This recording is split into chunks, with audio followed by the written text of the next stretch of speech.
Hallelujah hallelujah. യേശുവേ ആരാധന, യേശുവേ ആരാധന. Hallelujah hallelujah. ഹല്ലേലൂയ. ഹല്ലേലൂയ.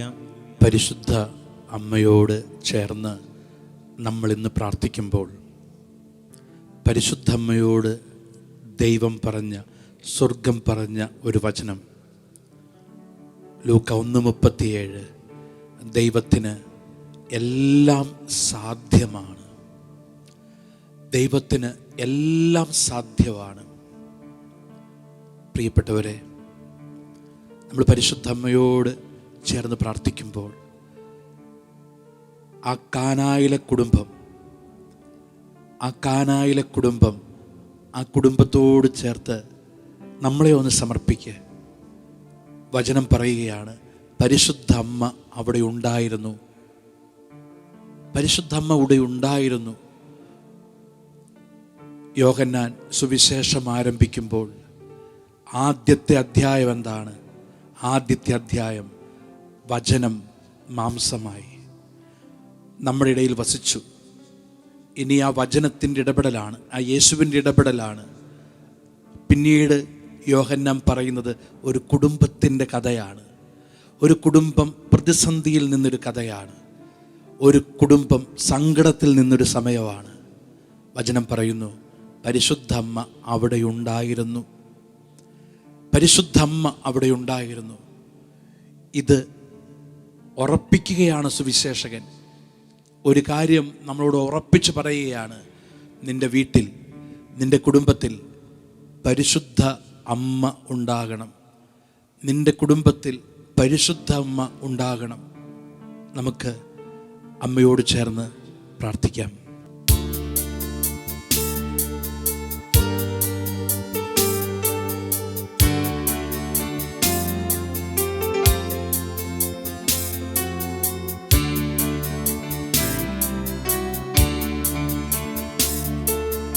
ഇത്രയും ദയുള്ള മാതാവേ ചൊല്ലി ബാല്യം മുതലേ ഞാൻ വളർന്നു.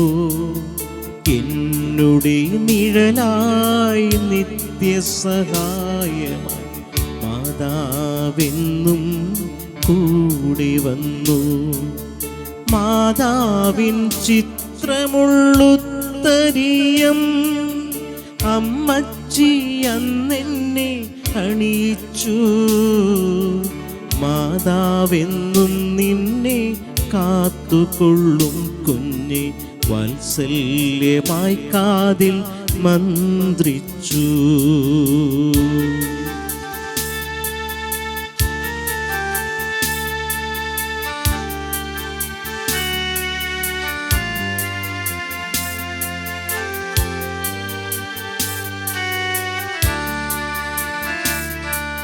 മാതാവിൻ വണക്കമാസം വരും നാളിൽ വീട്ടിലെന്താഘോഷമായിരുന്നു. പ്രാർത്ഥനാ മുറിയെല്ലാം പൂമാല കോർത്തിടും. പ്രാർത്ഥനാ ഗീതികൾ ആർത്തുപാടും.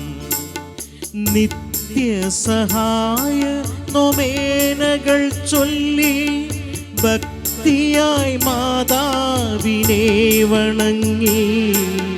മാതൃവാത്സല്യമാം സ്നേഹം നുകരാൻ മാതാവിൻ മടിയിൽ ഞാൻ ചാഞ്ഞുറങ്ങി. എത്രയും ദയയുള്ള മാതാവേ ചൊല്ലി ബാല്യം മുതലേ ഞാൻ വളർന്നു. എന്നുടെ നിഴലായി നിത്യസഹായമായി മാതാവെന്നും കൂടി വന്നു.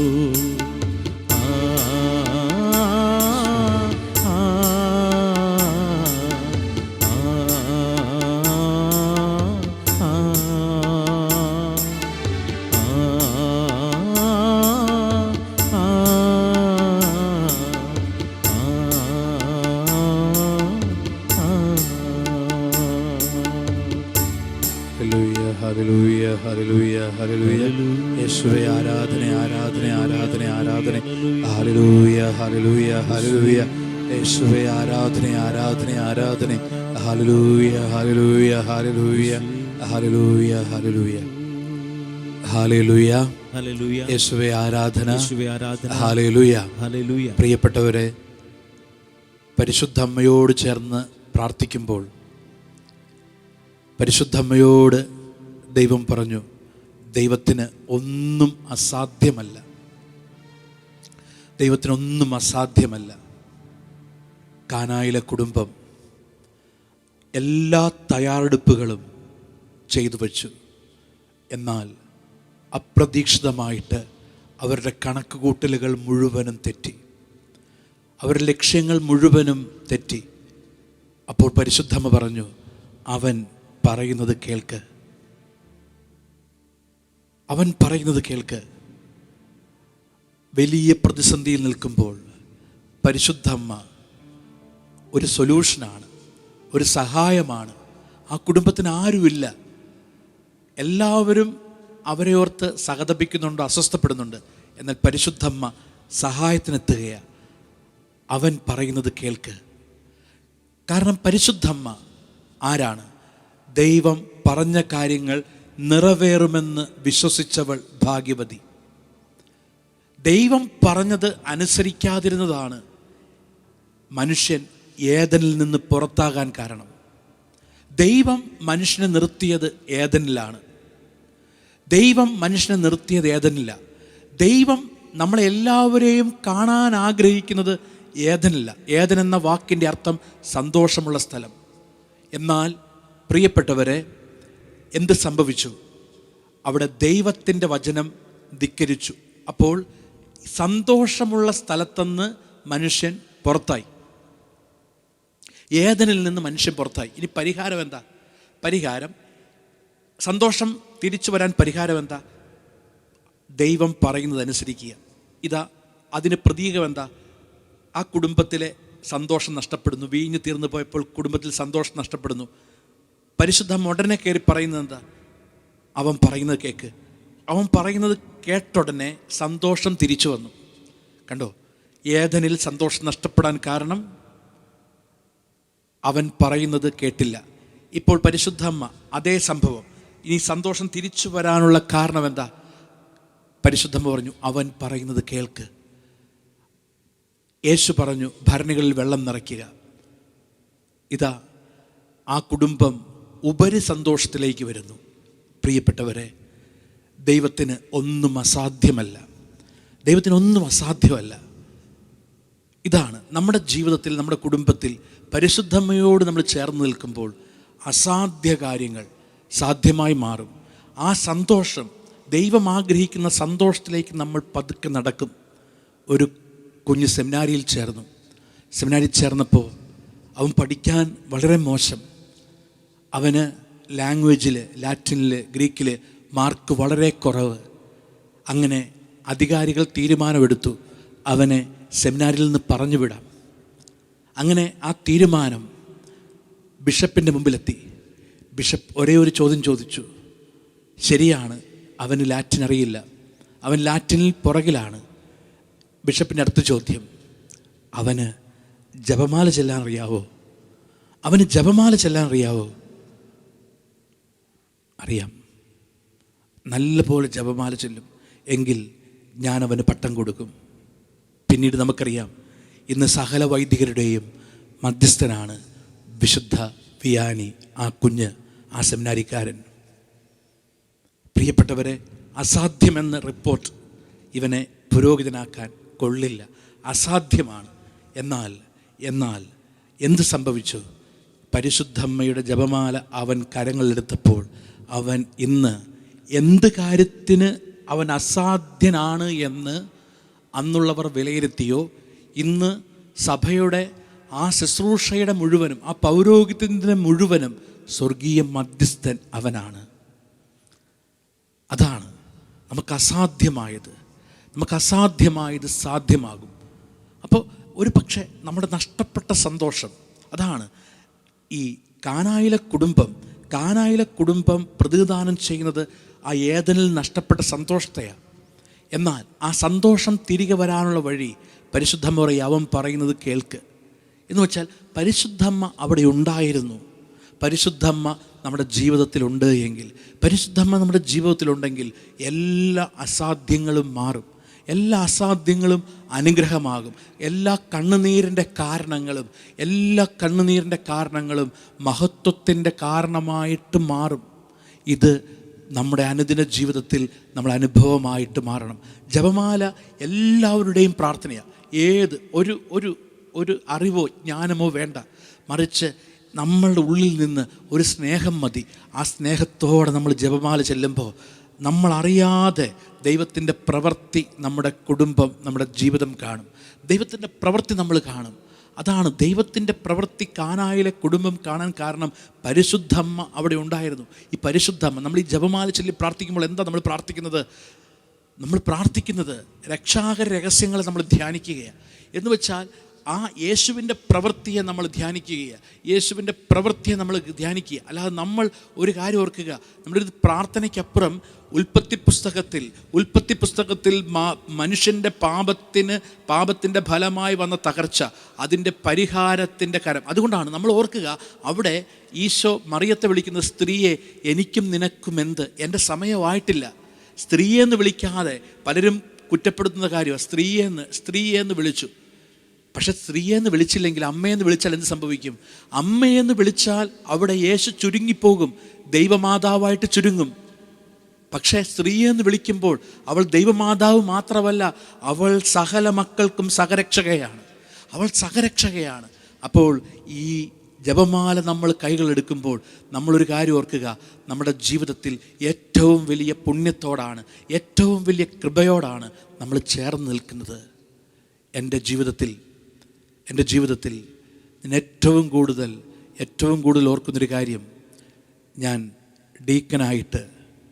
ഡീക്കനായിട്ട് ശുശ്രൂഷ ചെയ്യാൻ സഭ എന്നെ അയക്കുന്നത് പോട്ടെ ആശ്രമത്തിലേക്കാണ്.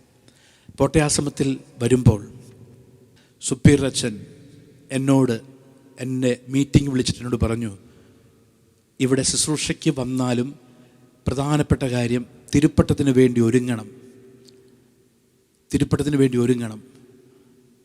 അപ്പോൾ ഇതൊരുക്കത്തിൻ്റെ കാലഘട്ടം കൂടിയാണ്. അപ്പം ഞാൻ അച്ഛൻ്റെ മുറിയിൽ നിന്നിറങ്ങുമ്പോൾ എൻ്റെ ചിന്ത ഇങ്ങനെയായിരുന്നു, എങ്ങനെ ഒരുങ്ങണം? ഇത്രയും നാൾ പഠിച്ചു, തിരുപ്പട്ടത്തിന് യോഗ്യനാണ് എന്ന് സഭ കണ്ടെത്തി. ഇപ്പോൾ ഒരു ശുശ്രൂഷ ചെയ്യുന്ന ഒരിടങ്ങളിലേക്ക്, പോട്ടെ ആശ്രമത്തിലേക്ക് വന്നു. എൻ്റെ ശുശ്രൂഷയിലും എനിക്ക് വ്യക്തത കിട്ടി. ഞാൻ ശുശ്രൂഷ ചെയ്യാൻ പോകുന്നത് പോട്ട ഡിവൈൻ അല്ലെങ്കിൽ വചന ശുശ്രൂഷയിലാണ് ദൈവം അല്ലെങ്കിൽ എൻ്റെ സഭ എന്നെ ഉദ്ദേശിക്കുന്നത്. അതും എനിക്ക് ക്ലാരിറ്റിയായി. ഇനി ഞാൻ എന്താ ഒരുങ്ങേണ്ടത്? എങ്ങനെ ഒരുങ്ങേണ്ടത്? പെട്ടെന്ന് എൻ്റെ മനസ്സിലേക്ക് ഒരു ചിന്ത വന്നു, ഇനി ഒരുങ്ങാൻ ഒരു വഴിയേ ഉള്ളൂ. ഇനി ഒരുങ്ങാൻ വേറൊരു വഴിയില്ല. 11-12 വർഷത്തെ പരിശീലനം പൂർത്തിയാക്കി. ഇനി എനിക്ക് അൾത്താരയിലെത്താൻ ഒരു വഴിയേ ഉള്ളൂ, ഈ ജപമാല മാത്രം. അങ്ങനെ പോട്ടെ ആശ്രമത്തിൽ കൺവെൻഷനൊക്കെ നടക്കുന്നൊരു വലിയ ഹോളുണ്ട്. ആ ഹോളിൻ്റെ പുറകിൽ ഒരു ഗ്രോട്ടോ, അവിടെ ഒരു മാതാവുണ്ട്. ഇപ്പോൾ ഗ്രില്ലൊക്കെ ഇട്ടിട്ടുണ്ട്. അന്ന് ഗ്രില്ലൊന്നും ഇട്ടിട്ടില്ല. ഇപ്പം ഞാൻ 15 വർഷം മുമ്പത്തെ കാര്യമാണ്. ഞാൻ രാത്രി ഭക്ഷണമൊക്കെ കഴിഞ്ഞ്, നൈറ്റ് പ്രയറൊക്കെ കഴിഞ്ഞ്, രാത്രിയിലെ പ്രാർത്ഥനയൊക്കെ കഴിഞ്ഞ് ഞാൻ ഈ ജപമാലയുമായിട്ട് ആ ഗ്രോട്ടോയിൽ പോകും. ഒരു ശീലമാക്കാൻ വേണ്ടി ഞാൻ ആ മാതാവിൻ്റെ മുമ്പിൽ കസരയിട്ട് ഞാൻ പരിശുദ്ധ അമ്മയുടെ വിമല ഹൃദയത്തിന് വൈദിക വിദ്യാർത്ഥിയായ എന്നെ സമർപ്പിച്ച് ഞാൻ പ്രാർത്ഥിക്കും. എല്ലാ ദിവസവും അവിടെ പോയി ഞാൻ വൈകുന്നേരം ജപമാല ചൊല്ലും. അങ്ങനെ ജപമാല ചൊല്ലി മുമ്പോട്ട് പോകുമ്പോഴാണ് നവംബർ മാസം ഒട്ടും ഞാൻ പ്രതീക്ഷിക്കാത്തൊരു വാർത്ത, എൻ്റെ അപ്പൻ ഹോസ്പിറ്റലായി എന്നൊരു വാർത്ത. ആ വാർത്ത എന്നെ തേടിയെത്തുന്നു. പക്ഷേ എൻ്റെ മനസ്സിലൊരു ഭാരമല്ല. എൻ്റെ മനസ്സിൽ ഞാൻ വളരെ കൂളായി. എന്നെ പഠിപ്പിക്കുകയായിരുന്നു, ആ ജപമാല എന്നെ പഠിപ്പിക്കുകയായിരുന്നു. അതുണ്ടാകുമ്പോൾ എനിക്കൊരു ബലം വേണം. ഞാൻ പതറിയില്ല. അങ്ങനെ എൻ്റെ തിരുപ്പട്ടം കഴിഞ്ഞു. അപ്പൻ ആശുപത്രിയിൽ നിന്നെല്ലാം വീട്ടിൽ വന്നു. തിരുപ്പട്ടം ഭംഗിയായിട്ട് കഴിഞ്ഞപ്പോൾ തിരുപ്പട്ടമെല്ലാം കഴിഞ്ഞ് പോട്ടയിൽ വന്നു. അടുത്ത വെള്ളിയാഴ്ച ശുശ്രൂഷ, എൻ്റെ പൗരോഹിത്യ ജീവിതത്തിലെ ആദ്യത്തെ ശുശ്രൂഷ, ആരാധന. പോട്ടെ ആശ്രമത്തിലെ ഗായക സംഘം പാട്ടുപാടുന്നു. അച്ഛനായി കഴിഞ്ഞ ആദ്യത്തെ ശുശ്രൂഷ പോട്ടയാശ്രമത്തിലെ ആരാധന. ഞാൻ സ്റ്റേജിൽ ശുശ്രൂഷയ്ക്ക് വേണ്ടി കയറുന്നു. ഒരുപാട് ചങ്കിടിപ്പുണ്ട്. കാരണം ഒരുപാട് വലിയവർ നിന്ന ഒരു സ്റ്റേജ്. പട്ടം കഴിഞ്ഞ് ആദ്യത്തെ ശുശ്രൂഷ. വിറയ്ക്കുന്ന കാലുകളോടെ ഞാൻ പോട്ടയിലെ അൾത്താരയിൽ കയറി. ഗായക സംഘം ആരാധനയുടെ പാട്ട് ആരംഭിച്ചു. ഞാൻ ആരാധന ആരംഭിച്ച് മുമ്പോട്ട് പോകുമ്പോൾ ആരാധന തുടങ്ങി പാട്ട് തുടങ്ങുന്നു. പാട്ടിൻ്റെ വരികൾ മുമ്പോട്ട് പോകുമ്പോൾ ഞാൻ കണ്ണു തുറന്ന് നോക്കി. ഹോള് മുഴുവനും ജനം. ഞാൻ വീണ്ടും കണ്ണു തുറന്ന് നോക്കി. അപ്പോൾ ഒരു വലിയ സംശയം. എല്ലാ ദിവസവും, ഈ പട്ടത്തിന് മുമ്പ് എല്ലാ ദിവസവും ഞാൻ പോയിരുന്ന് പ്രാർത്ഥിച്ചിരുന്ന ഗ്രോട്ടോയിൽ മാതാവ് അവിടെയില്ല. അപ്പോൾ കൺവെൻഷൻ വരുന്നു. ഒരുപക്ഷെ കൺവെൻഷൻ്റെ ഒരുക്കവുമായി ബന്ധപ്പെട്ട് മാതാവിനെ ക്ലീനിങ്ങോ മറ്റോ നടക്കുന്നത് കൊണ്ട് മാതാവിനെടുത്ത് മാറ്റിക്കാണും. അപ്പോൾ ഈ ധൂപക്കുറ്റി കൊണ്ടുവന്നു. ധൂപിക്കാൻ വേണ്ടി ധൂപക്കുറ്റി കൊണ്ടുവന്നപ്പോൾ അപ്പോൾ ഞാൻ മുട്ടുകുത്തി. അപ്പോൾ ആ ധൂപക്കുറ്റി കൊണ്ടുവന്ന ചേട്ടനോട് ഞാൻ ചോദിച്ചു, ചേട്ടാ എനിക്ക് ഭയങ്കര ഡിസ്റ്റർബൻസായി, ആ മാതാവ് അവിടെ ഇല്ല. ഞാൻ ചോദിച്ചു, ചേട്ടാ ആ മാതാവ് എവിടെ? ആരാധനയ്ക്കിടയ്ക്കാണെന്ന് ഓർക്കണം. അപ്പോൾ ചേട്ടൻ ഒന്നും നോക്കാതെ പറഞ്ഞു, മാതാവ് അവിടെയുണ്ട്. അപ്പം ഞാനിങ്ങനെ എത്തി വലിഞ്ഞ് നോക്കുന്നത് കണ്ട് ആ സ്റ്റേജിൽ നിൽക്കുന്ന സിസ്റ്റർ വന്നിട്ട് എന്നോട് ചോദിച്ചു, എന്നാച്ചാ? അല്ല, ഞാൻ പറഞ്ഞു ഒന്നുമില്ല. അപ്പം ആരാധനയുടെ പാട്ട് നടന്നുകൊണ്ടിരിക്കുക. ഞാൻ സിസ്റ്ററിനോട് ചോദിച്ചു, സിസ്റ്ററെ ഞാൻ നോക്കിയത് ഗ്രോട്ടോയുടെ അവിടെയുള്ള മാതാവ് അവിടെ ഉണ്ടച്ച. സിസ്റ്റർ പോയി. ഞാൻ ഓർത്തു, എൻ്റെ ഈ ആദ്യത്തെ ആരാധനയെ അസ്വസ്ഥപ്പെടുത്താൻ ഒരു തെറ്റായ ചിന്ത പിശാച് കൊണ്ടുവരുന്നതായിരിക്കും. ഞാൻ കണ്ണടച്ച് ആരാധന തുടങ്ങി. ഒരു 5 മിനിറ്റ് കഴിയുമ്പോൾ ഞാൻ ജനത്തോട് പറഞ്ഞു, നമുക്ക് കരങ്ങൾ നീട്ടി വിശുദ്ധ കുർബാനയിലേക്ക് നോക്കാം. എല്ലാവരും കരങ്ങൾ നീട്ടി വിശുദ്ധ കുർബാനയിലേക്ക് നോക്കുമ്പോൾ ഞാനും കരങ്ങൾ നീട്ടി വിശുദ്ധ കുർബാനയിലേക്ക് നോക്കി. പെട്ടെന്ന് ഞാൻ നോക്കുമ്പോൾ ഈ കുർബാനയുടെ തൊട്ടോപ്പോസിറ്റ് ചിരിച്ചുകൊണ്ട് അതേ മാതാവ് ഉണ്ണീശോയെയും കയ്യിൽ പിടിച്ചുകൊണ്ട് അവിടെ നിൽക്കുന്നു. ഒരു തോന്നലാണോ? ഞാൻ എൻ്റെ കണ്ണു മാറ്റി വീണ്ടും നോക്കി. അതേപോലെ ചിരിച്ചുകൊണ്ട് നിൽക്കുന്നു. എൻ്റെ ജീവിതത്തിലെ ഏറ്റവും വലിയ പുണ്യപ്പെട്ട നിമിഷം. ഞാൻ കണ്ണടച്ചു. എൻ്റെ കണ്ണ് നിറഞ്ഞൊഴുകുകയാണ്. ആരാധന പോകുന്നുണ്ട്. ആരാധന ഇങ്ങനെ പോകുന്നു. വീണ്ടും ഞാൻ നോക്കി. അതേ നിൽപ്പ്. ഒരു പക്ഷേ എൻ്റെ തോന്നലാകാം, എൻ്റെ മാത്രം തോന്നലാകാം. അങ്ങനൊരു പ്രത്യക്ഷപ്പെടലോ അങ്ങനെ ഒന്നുമില്ല. വേണമെങ്കിൽ ചിന്തിക്കാം അതൊരു തോന്നലാകാം. പക്ഷേ അങ്ങനെ ആരാധന മുമ്പോട്ട് പോയി. പിന്നെ ഞാൻ എന്താ ആരാധന നടത്തിയതെന്നും എനിക്കറിയില്ല. പക്ഷേ അവസാനം ബിജു കുന്നച്ചൻ അനൗൺസ് ചെയ്യാൻ വരുമ്പോൾ, അച്ഛൻ മെസ്സേജ് എൻ്റെ കയ്യിൽ വയ്ക്കുമ്പോൾ ആദ്യത്തെ മെസ്സേജ് ഇപ്പോഴും എൻ്റെ മനസ്സിലുണ്ട്. പോട്ടയാശ്രമത്തിൻ്റെ സ്റ്റേജിൽ പരിശുദ്ധ അമ്മയുടെ സാന്നിധ്യം. പ്രിയപ്പെട്ടവരെ, ഒരു പക്ഷേ അത് എൻ്റെ ഒരു തോന്നലാണോ എന്നെനിക്കറിയില്ല. പക്ഷേ ഒരുപാട് കുറവുള്ള ഒരു കുഞ്ഞ് സെമിനാരിയിൽ ചേർന്നു. അവനെ 10-11 വർഷം ഒരു പോറലുമേൽക്കാതെ ഒരമ്മയെപ്പോലെ കൊണ്ടു നടന്നു. അവൻ ആദ്യമായിട്ട് അൾത്താരയിൽ നിൽക്കുമ്പോൾ അവിടെ ഉണ്ടാകണമെന്നത് എൻ്റെ ആഗ്രഹമല്ലായിരുന്നു, അവളുടെ ആഗ്രഹമായിരുന്നു. അപ്പോൾ പരിശുദ്ധ അമ്മയോട് ചേരുമ്പോൾ നമ്മൾ ഓർക്കുക, ഇതെൻ്റെ വ്യക്തിപരമായ അനുഭവമാണെങ്കിൽ എത്രയോ പേരുടെ അനുഭവമാണ്, എത്രയോ പേരുടെ ജീവിത യാഥാർത്ഥ്യമാണ്. നിങ്ങളുടെ തൊട്ടടുത്ത് ഇത്രയും അടുത്ത് വരാൻ സ്വർഗത്തിന് കണ്ടെത്താൻ വേറൊരാളില്ല. അത്രയും നമ്മുടെ അടുത്ത് വരും. നമ്മൾ ഈ ജപമാല കയ്യിലെടുക്കുമ്പോഴെല്ലാം നമ്മുടെ തൊട്ടടുത്ത്, നമ്മൾ നന്മ നിറഞ്ഞ മറിയമേ എന്ന് സ്നേഹത്തോടെ വിളിക്കുമ്പോഴെല്ലാം നമ്മുടെ തൊട്ടടുത്ത്, നമ്മുടെ വേദനയിൽ, നമ്മുടെ സങ്കടങ്ങളിൽ, നമ്മുടെ ഒറ്റപ്പെടലുകളിൽ, നമ്മുടെ ബലഹീനതയിൽ കൂടെ നിൽക്കുന്ന ഒരു സാന്നിധ്യം. അതാണ് ഇതാ നിൻ്റെ അമ്മയെന്ന് കുരിശിൻ്റെ ചുവട്ടിൽ പറയുമ്പോൾ അതെന്നോടും നിങ്ങളോടും, ഇതാ നിൻ്റെ അമ്മ. നീ ചേർത്ത് പിടിക്കണം ഈ അമ്മയെ, നീ ചേർത്ത് പിടിക്കണം ഈ അമ്മയെ നിൻ്റെ ജീവിതത്തോട് ഇത് ചേർത്ത് പിടിക്കുമ്പോൾ നീ അനുഗ്രഹമായിട്ട്, നീ നന്മയായിട്ട് മാറും. അതാണ് വചനം നമ്മെ ഓർമ്മിപ്പിക്കുന്നത്. ആ കുടുംബത്തിൽ പരിശുദ്ധ അമ്മയുണ്ടായിരുന്നു. ഒരൊറ്റ ചോദ്യമേ ഉള്ളൂ പ്രിയപ്പെട്ടവരെ, ഈ ജപമാല കയ്യിലെടുക്കുമ്പോൾ വേറെ ഒന്നും നമുക്ക് ചോദിക്കാനില്ല. ഈ ജപമാല നമ്മുടെ കയ്യിലുണ്ടോ? ഈ ജപമാല നമ്മുടെ ജീവിതത്തിലുണ്ടോ എന്നൊരൊറ്റ ചോദ്യം. ഫുൾട്ടൻ ജേഷിൻ്റെ ഒരു ചിന്ത നമുക്കറിയാം. ഫുൾട്ടൻ ജേഷിൻ പറയുന്നുണ്ട്, ഞാൻ സ്വർഗത്തിൽ ചെല്ലുമ്പോൾ പത്രോസ് ചോദിക്കും പേരെന്താണ്? അപ്പോൾ ഞാൻ പറയും ഫുൾട്ടൻ ജേഷിൻ. അപ്പോൾ പത്രോസ് നോക്കുമ്പോൾ ഞാൻ പറയും, എന്തിനാ എൻ്റെ പേര് ജീവൻ്റെ പുസ്തകത്തിലുണ്ടോ എന്ന് നോക്കുന്നത്? ഞാനുണ്ട്. ഞാൻ ബിഷപ്പ് ഷീനാണ് ഏറ്റവും കൂടുതൽ റേഡിയോയിലൂടെ വചനം പ്രഘോഷിച്ചത്. അങ്ങനെ ഇങ്ങനെ പത്രോസുമായിട്ട് തർക്കം നടക്കുമ്പോൾ പത്രോസ് പറയും, അതൊന്നും കാരണമല്ല, ജീവൻ്റെ പുസ്തകത്തിൽ പേരുണ്ടെങ്കിൽ മാത്രമേ അകത്തേക്ക് വിടാൻ പറ്റുള്ളൂ. ഇങ്ങനെ പത്രോസുമായിട്ട് തർക്കം നടക്കുന്നതായിട്ട് ഫുൾട്ടൻ ഷീൻ ഭാവനയിൽ കാണുകയാണ്. അപ്പോഴാണ് ഇത് യേശു കേൾക്കുന്നത്. യേശു വരുന്നു. യേശു ചോദിച്ചു, എന്താ അവിടെ പ്രശ്നം? അപ്പോൾ പത്രോസ് യേശുവിനോട് പറയും, ഒരു ഫുൾട്ടൻ ഷീൻ എന്ന ഒരാൾ വന്നിട്ടുണ്ട്, ബിഷപ്പാണെന്നൊക്കെയാണ് പറയുന്നത്. അപ്പോൾ യേശു പറയും, ബിഷപ്പ് ഷീനാണോ? കടത്തിവിട്. അപ്പോൾ ഈ ബിഷപ്പ് ഷീൻ പത്രോസിനോട്, കണ്ടോ, യേശുവിന് എന്നെ അറിയാം. അങ്ങനെ യേശുവിൻ്റെ മുമ്പിലേക്ക് ഷീൻ ചെല്ലുമ്പോൾ യേശു ചോദിക്കുന്നുണ്ട്, ഷീനാണോ? ബിഷപ്പ് ഷീനാണോ? ഫുൾട്ടൻ ഷീനാണോ? അതെ. എന്നെ അറിയാമല്ലേ? അറിയാം. അപ്പോൾ ഷീൻ പറയുന്നുണ്ട്, ഞാൻ അമേരിക്കയിൽ ബിഷപ്പായിരുന്നു. ഞാൻ ആണ് ലോകത്തിലെ ഏറ്റവും കൂടുതൽ റേഡിയോയിലൂടെ വചനം പ്രഘോഷിച്ചത്. അപ്പോൾ ഈശോ പറയുന്നുണ്ട്, അതൊന്നും എനിക്കറിയാൻ പാടില്ല, പക്ഷെ എനിക്കൊരു കാര്യം അറിയാം.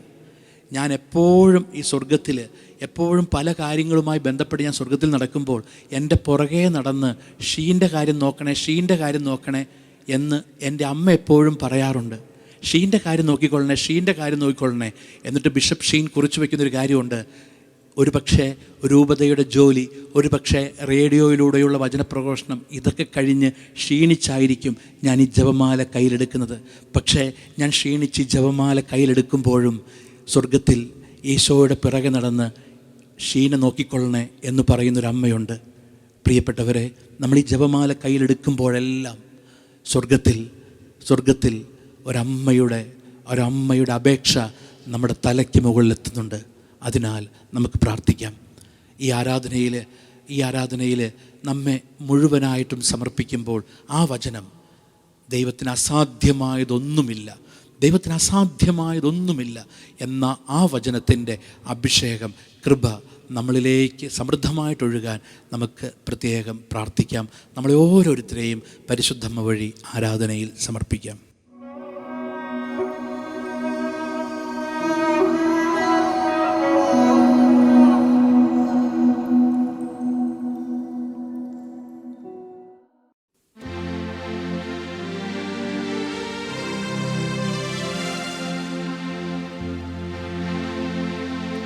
പരിശുദ്ധ പരമമാ ദിവ്യകാരുണ്യമേ, എന്നുമെന്നും അങ്ങേക്കാരാധന,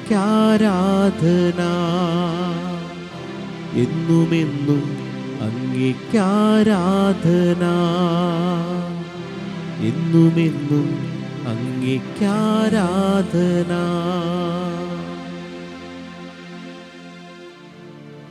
കരങ്ങൾ ഹൃദയത്തോട് നമുക്ക് ചേർത്ത് വയ്ക്കാം. ലൂക്ക 1:37, ദൈവത്തിന് ഒന്നും അസാധ്യമല്ല.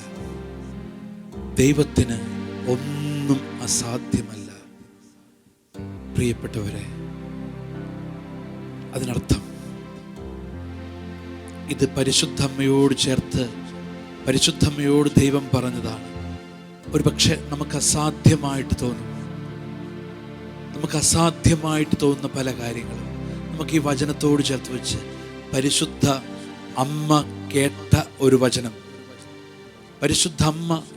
വചനം, ദൈവത്തിന് ഒന്നും അസാധ്യമല്ല. അപ്പോൾ ഈ വചനം പരിശുദ്ധമ്മ കേട്ടപ്പോൾ അതൊരു ചോദ്യത്തിന് ഉത്തരമായിരുന്നു. ഇത് എങ്ങനെ സംഭവിക്കും? അത്യുന്നതന്റെ ശക്തി നിന്റെ മേൽ വരും. ജനിക്കാൻ പോകുന്ന ശിശു ദൈവപുത്രൻ പരിശുദ്ധനെന്ന് വിളിക്കപ്പെടും. പരിശുദ്ധമ്മ പറഞ്ഞു, ഇതാ കർത്താവിൻ്റെ ദാസി. അപ്പോൾ നമ്മൾ ഒരു പക്ഷേ അസാധ്യമായ ഒരുപാട് കാര്യങ്ങളുടെ മുമ്പിൽ നമ്മൾ നിൽപ്പുണ്ട്. അസാധ്യമായ ഒരുപാട് കാര്യങ്ങളുടെ മുമ്പിൽ നിൽക്കുമ്പോൾ, അസാധ്യമായ ഒരുപാട് പ്രശ്നങ്ങളുടെ മുമ്പിൽ നിൽക്കുമ്പോൾ, ദൈവത്തിന് പറയാനുള്ള കാര്യം ഇതാണ്: ദൈവത്തിനൊന്നും അസാധ്യമല്ല. അത് വിശ്വസിച്ചവളാണ്. ദൈവം പറഞ്ഞത് അത് വിശ്വസിച്ചപ്പോൾ അത് രക്ഷാകരമായി മാറി. പരിശുദ്ധ അമ്മയെപ്പോലെ എനിക്ക് വിശ്വസിക്കാൻ പറ്റുന്നുണ്ടോ? ഞാനും ജീവിതത്തിൻ്റെ ചില നിമിഷങ്ങൾ ചോദിക്കുന്നുണ്ട്, ഇതെങ്ങനെ ശരിയാകും? ഇതെങ്ങനെ സംഭവിക്കും? എവിടെ നിന്ന് എനിക്കൊരു ഉത്തരം കിട്ടും? എവിടെ നിന്ന് എനിക്കൊരു പരിഹാരം കിട്ടും? ഞാൻ എന്ത് ചെയ്യും? ഈ ചോദ്യം അനുദിന ജീവിതത്തിൽ നമ്മൾ എത്രയോ തവണ ചോദിക്കുന്നു. ദൈവത്തിനൊന്നും അസാധ്യമല്ല. ദൈവത്തിനൊന്നും അസാധ്യമല്ല. ഇതാ വചനം നമ്മളോട് ചോദിക്കുന്നുണ്ട്, ഞാൻ സർവ്വ മനുഷ്യരുടെയും ദൈവമല്ലേ? എനിക്ക് അസാധ്യമായിട്ട് എന്തെങ്കിലും ഉണ്ടോ? പരിശുദ്ധ അമ്മയുടെ വിമല ഹൃദയം വഴി ദിവ്യഗാനം സമർപ്പിക്കുമ്പോൾ നമുക്കറിയാം, അസാധ്യമായ ഒരുപാട് കാര്യങ്ങൾ ഇസ്രായേൽ ജനത്തിൻ്റെ മുമ്പിൽ വരുമ്പോൾ ദൈവം അവരോട് പറഞ്ഞു, ഞാൻ നിങ്ങളുടെ കൂടെ ഉണ്ടാകും, ഞാൻ നിങ്ങളുടെ കൂടെ നടക്കും, ഞാൻ നിങ്ങളുടെ ഒപ്പം വരും. ഇതാ അവർ ദൈവത്തെ തിരിച്ചറിഞ്ഞു. അവർ ദൈവത്തെ തിരിച്ചറിഞ്ഞപ്പോൾ അസാധ്യമായ കാര്യങ്ങളുടെ മുമ്പിൽ ദൈവം അവർക്ക് വഴിയൊരുക്കി, ദൈവം അവർക്ക് ഉത്തരം നൽകി. ഈ നിമിഷം ഈശോയെ, ഈ ശുശ്രൂഷയിൽ പങ്കെടുക്കുന്ന എല്ലാവരെയും പരിശുദ്ധ അമ്മ വഴി സമർപ്പിച്ച് പ്രാർത്ഥിക്കുന്നു. പരിശുദ്ധ അമ്മ വഴി ഞങ്ങൾ സമർപ്പിച്ച് പ്രാർത്ഥിക്കുന്നു. അനേകം മക്കൾ ജീവിതത്തിൻ്റെ പ്രതിസന്ധികളുടെ, ജീവിതത്തിൻ്റെ ഭാരങ്ങളുടെ മുമ്പിൽ നിൽക്കുന്നുണ്ട്. അനേകം മക്കൾ ജീവിതത്തിൻ്റെ പ്രതിസന്ധിയുടെ ഭാരങ്ങളുടെ മുമ്പിൽ നിൽക്കുമ്പോൾ പരിശുദ്ധ അമ്മേ, അവരെല്ലാം വിശുദ്ധ കുർബാനയോട് ചേർത്ത് വയ്ക്കുന്നു. അവരെല്ലാം വിശുദ്ധ കുർബാനയിൽ സമർപ്പിച്ച് പ്രാർത്ഥിക്കുന്നു. ഇതെങ്ങനെ? ജനം ചോദിച്ചു, ഇതെങ്ങനെ? 5 അപ്പം 2 മീൻ, ഇതെങ്ങനെ? അവരോട് യേശു പറഞ്ഞു, നിങ്ങളിരിക്കെ. എന്നിട്ട് 5 അപ്പം 2 മീൻ ഈശോയുടെ കയ്യിലേക്ക് കൊടുത്തു. ഇത് തന്നെയാണ് ഇപ്പോൾ ഈശോ നമ്മളോട് പറയുന്നത്, മക്കളെ, നിങ്ങളുടെ അസാധ്യമായ കാര്യങ്ങളും എൻ്റെ കയ്യിൽ തന്നിട്ട് നിങ്ങൾ എൻ്റെ മുമ്പിലിരിക്കുക. നിങ്ങൾ നോക്കുമ്പോൾ അസാധ്യമാണ്. ഇതെങ്ങനെ സാധ്യമാകും? 5 അപ്പം 2 മീൻ, ഇതെങ്ങനെ സാധ്യമാകും? ആ അസാധ്യതയുടെ മുമ്പിൽ ദൈവം അവരോടൊരു കാര്യം പറഞ്ഞു, നിങ്ങൾ എൻ്റെ മുമ്പിലിരിക്കുക. ആ ജനം ഇരുന്നപ്പോൾ അസാധ്യമായത് അത്ഭുതമായി മാറി. പരിശുദ്ധ അമ്മ വഴി നമുക്ക് വിശുദ്ധ കുർബാനയിൽ എല്ലാ അസാധ്യ കാര്യങ്ങളെ സമർപ്പിച്ച് പ്രാർത്ഥിക്കാം. പരിശുദ്ധ അമ്മയുടെ മാധ്യസ്ഥം അനേകം കുടുംബങ്ങളിലേക്ക് കൃപയായിട്ട്, അഭിഷേകമായിട്ട് കടന്നു വരട്ടെ. നമുക്ക് കരമുയർത്തി ഈ നിമിഷം ഈശോയെ നമുക്ക് സ്തുതിക്കാം. ഈശോയുടെ ശക്തി വെളിപ്പെടട്ടെ. അനേകം കുടുംബങ്ങളെ ഈശോയെ സമർപ്പിക്കുന്നു. പല വേദനയിലൂടെ, ഭാരങ്ങളിലൂടെ, സങ്കടങ്ങളിലൂടെ കടന്നു പോകുന്ന എല്ലാവർക്കും വേണ്ടി ഞങ്ങൾ പ്രാർത്ഥിക്കുന്നു. യേശുവേ, ഞങ്ങളുടെ ജീവിതത്തിൽ പരിശുദ്ധമ്മയിലുണ്ടായിരുന്ന വിശ്വാസം ഞങ്ങൾ നിറയട്ടെ. ഞങ്ങൾ പ്രാർത്ഥിക്കുന്നു. നമുക്ക് സ്തുതിച്ച് പ്രാർത്ഥിക്കാം. Hallelujah, hallelujah, hallelujah. യേശുവേ, ഞങ്ങളങ്ങേ ആരാധിക്കുന്നു. യേശുവേ, ഞങ്ങളങ്ങേ സ്തുതിക്കുന്നു. എല്ലാ കുടുംബങ്ങളിലും ദൈവത്തിൻ്റെ ഈ വചനത്തിൻ്റെ അഭിഷേകം ഉണ്ടാകട്ടെ. ദൈവത്തിൻ്റെ ശക്തി, ആ ശക്തിയുടെ വെളിപ്പെടുത്തൽ ഉണ്ടാകട്ടെ. യേശുവേ, ഞങ്ങൾ പ്രാർത്ഥിക്കുന്നു. യേശുവേ, ഞങ്ങൾ പ്രാർത്ഥിക്കുന്നു. Hallelujah, hallelujah, hallelujah, hallelujah. ആരാധന, ആരാധന, യേശുവേ ആരാധന. ആരാധന, ആരാധന, യേശുവേ ആരാധന. ആരാധന, ആരാധന, യേശുവേ ആരാധന.